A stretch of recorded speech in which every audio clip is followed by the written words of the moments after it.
Bonjour à toutes et à tous. Le froid revient en force cette semaine. Les températures sont bien en dessous des 0 degrés. Vous l'aurez déjà remarqué ce matin en partant travailler notamment.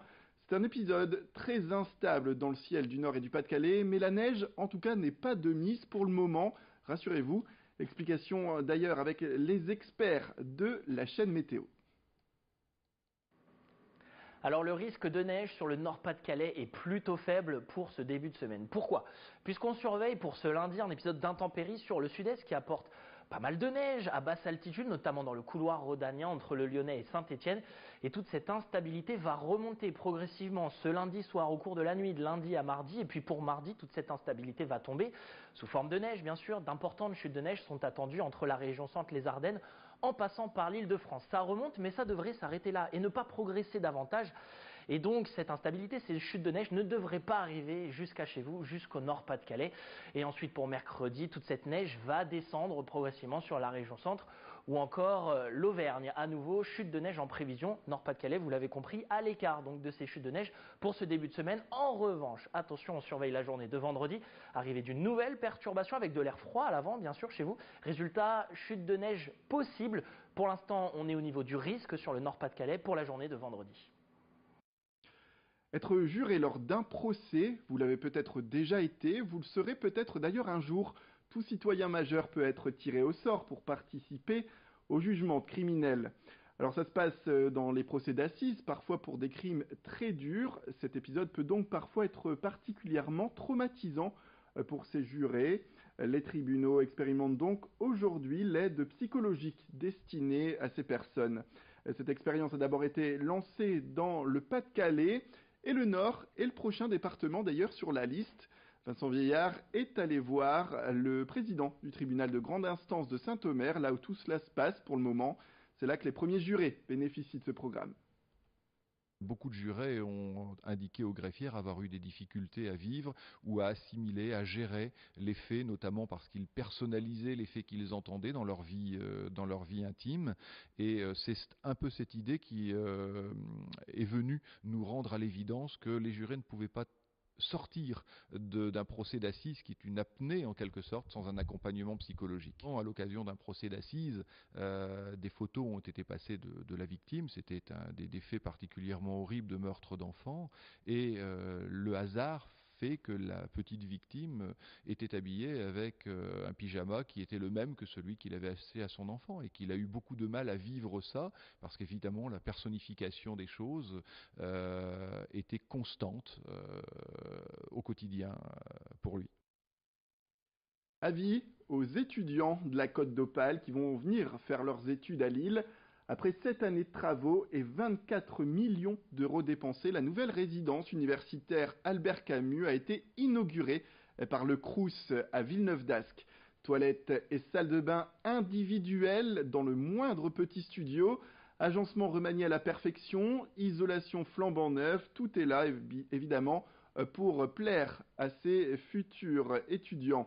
Au total, sur le site Camus, 5 bâtiments sur 7 ont été réhabilités. Et c'est bien là, par contre, le problème. Sachez-le, 300 étudiants sur les 800 places que compte la résidence se sentent aujourd'hui abandonnés, bien sûr, avec, pour ceux qui habitent encore dans les anciens bâtiments, des problèmes d'insalubrité, de cafards et de punaises. Bref, c'est le rêve absolu. Lors de cette inauguration, le Crous leur a donc assuré que des travaux de maintenance interviendraient prochainement en attendant que tout cela se décante. Je vous propose d'ailleurs d'écouter le directeur du Crous.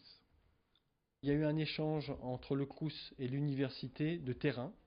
L'université nous a donné du foncier où nous avons construit une nouvelle résidence neuve qui s'appelle Gallois Village de 300 chambres. Et en contrepartie, l'université souhaitait avoir le foncier où il y a les 2 bâtiments qui n'ont pas été réhabilités afin de mener à bien des projets a priori d'accueil d'entreprises innovantes. Et l'objectif à terme pour eux est de réhabiliter ou de reprendre cette entrée de campus pour pouvoir y faire leur propre développement. Et pour les 2 bâtiments qui restent à réhabiliter, on va engager des mesures de maintenance un peu lourdes, refaire les escaliers, revoir en partie les problèmes électriques, ce qui permettra de maintenir quand même ces bâtiments jusqu'à leur reprise par l'université. Depuis Noël, le parc zoologique de Fort-Mardic a fermé ses portes, et ce, jusqu'au 24 février. C'est donc le moment pour les soigneurs de consacrer un peu plus de temps aux animaux, et ça ne fait pas de mal. Pour les bêtes également, c'est un moyen de passer l'hiver au calme. Reportage d'ailleurs sur place sur la vie de ce parc lors de cette fermeture annuelle avec Joël Warno. Chaque matin, les animaux sont sortis, mais en hiver, aucun visiteur. Le parc zoologique de Fort-Mardic est fermé au public de Noël aux vacances de février, de quoi permettre quelques aménagements. C'est toujours technique surtout, et après préparer aussi la nouvelle saison aussi. C'est vrai qu'on a un des seuls zoos où on a une coupure assez minime par rapport à d'autres parcs qui ferment beaucoup plus longtemps. Les animaux sont là, et les travaux se font là, c'est ça qui fait la vie du parc. Le parc est spécialisé dans la faune européenne. On y compte une 50aine d'espèces, toutes bien acclimatées. Mais en hiver, Delphine Marchal remarque des changements de comportement, comme chez les phoques.